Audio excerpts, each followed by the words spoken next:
fund.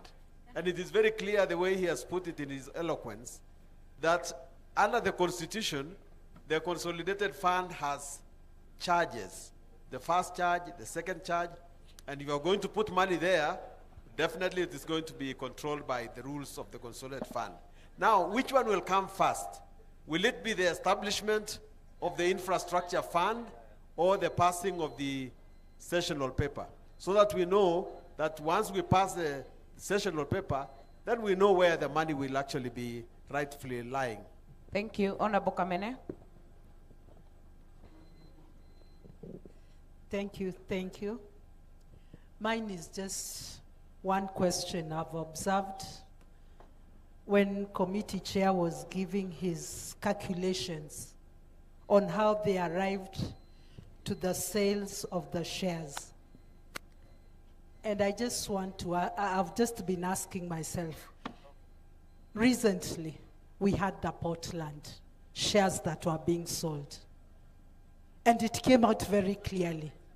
And in the committee, we did ask, what formula are we using? At the market, the shares were at 61, and they were sold at 29. And SSF shares were sold. What formula, what methodology was used? We are there, we brought that question in Parliament, and somehow it was dilly-dallied, and it was not taken forward. The mischief behind these sales of this is what is wanting. Kenya is a corrupt country, and we know that. And it is no secret about it. What are we going to, how are we going to ensure? Hii pesa yote, and with our good names of infrastructure and everything, it will be used in the right way. Asante. And well. why were our shares sold at throwaway price? Very well. Wamudende. Thank you, Mr. Speaker. My question is... Kindly don't raise more hands. We are doing one round. We'll have the presenters address them, then we'll do another round. Be patient. Honorable Wamudende. Yeah, my questions, one is the pending bills. Has the ministry tried to correlate the relationship between maybe pending bills and non-compliance in tax? Because Kenyans are owed a lot of money, which has affected businesses, which could also be affecting the collection in revenue. Number two, if we look at KRA, for example, we have VAT which becomes due at the point of invoicing, yet government pays sometimes in 6 months, 1 year. So do you have a mechanism to protect suppliers or even contractors? Because when VAT becomes due, already when KRA is facing you, you are like a villain. Is it possible for VAT to be due, especially for government contractors, at the time you are paid? Because you invoice today, you are paid sometimes after 2 years. That's on VAT. Then on how the many SAFARICOM questions were You've already asked two questions. It's a very important question. One, is there something like preemptive rights or rights of first refusal for existing shareholders? Probably that could have led to government considering Vodacom as the first person to offer those shares, so that we avoid the talk that is going on about going out to auction when there are already existing shareholders who have a right to buy SAFARICOM. Thank you. Very well. Shinali. Thank you, Madam Chair. Keep it precise. I want to be precise, Madam Chair, in terms of privatization of public companies or facilities. Madam Chair, there is the issue of when we are selling our shares in public companies, we need to look at the issue of control of market. I want to take one case in particular of EABC. East African Portland Cement, Madam Chair, where one company, Kalahari Cement from Tanzania, is purchasing shares of Holcim Limited of 41.5% in Bamburi. The shares on the market is 58, and the Holcim through Associated International and Cementia associate companies are selling at 27 through a private arrangement. This is where the government of Kenya through NSSF owns 27%. Honorable Shinali, don't do a presentation because we are still waiting for the question. Yeah, I want to put the question, Madam Chair. Madam Chair, through the sale, the government of Kenya is losing 781 million because on the market is 58, and through a private sale, without consultation, without public participation, they are selling at 27. And NSSF also, the matter is in court, but it's also selling at 27%, 27 shillings. While on the market, NSC, it's 58. We would not like to know why. And the 6% owned by the public, have this public been involved in the whole process, Madam Chair? That's what we would like to know. And how much shares owned by Treasury at 25% was sold at, so that we can arrive at the total amount that Kenyans are losing through this process, which we have not seen an independent valuation, which we have not seen a report from Competition Market Authority. Honorable Shinali. Thank you. Salasia? My concern is not about the share pricing, Madam Chair. My concern is on decision-making organ of the institution as SAFARICOM. You all know that you cannot put a well-performing company on and try to dilute the shares, because you know that SAFARICOM plays a very is a strategic investment in this country. So trying to put it on to dilute its shares, it is going to affect its performance going forward, because we are stripping off the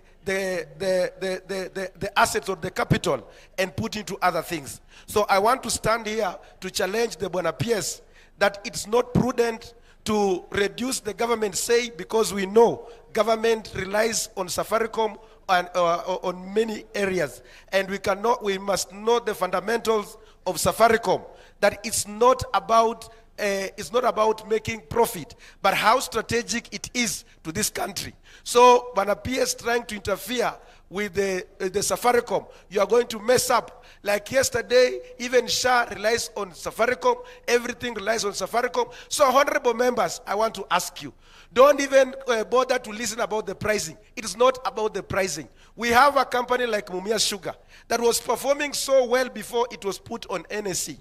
But because it was put there, it interfered with the decision-making organ. And that is how it led to its collapse. So, honorable members, please reject this thing called stripping off the government investment. Thank you so much, Madam Speaker. We'll give the PS. There was no question. We'll give the PS. We'll give the PS to make to answer those. If you need assistance from your team, you can request for it, and Honorable KK will also respond to a few of them. Then we will take another round. I've already directed so.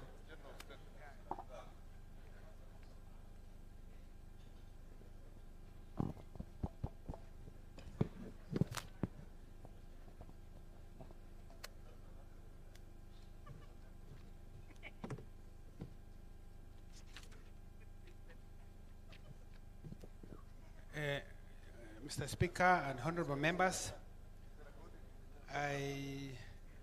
before I answer some of the questions, I would like to introduce members of my team from Treasury. We have Albert Mwenda. He's the Director General in charge of Budget, Economic and Fiscal Affairs. Then we have Stephen Ikiki, who is the Director in charge of Public Investment Management.